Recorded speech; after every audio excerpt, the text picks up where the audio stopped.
দেবেন বাড়িতে আছিস? বন্ধু পরেশের ডাকে সাড়া দিয়ে দরজা খুললেন দেবেন রায়। আরে আয় আয়, ভিতরে আয়।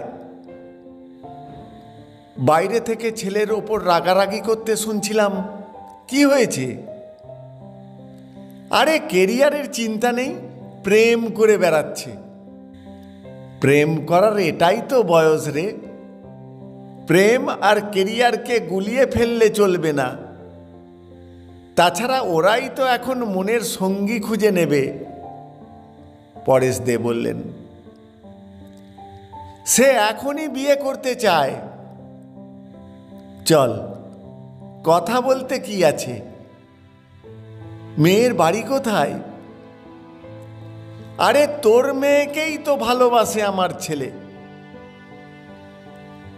দেবেনের ছেলে বুবাইকে দেখতে পেয়ে পরেশ দে বললেন, ছি বুবাই, এই বয়সে কেউ প্রেম করে? আগে নিজের পায়ে দাঁড়িয়ে ফিউচার তৈরি করো। প্রেম করার অনেক বয়স পড়ে আছে। আমি এখন চলি রে দেবেন।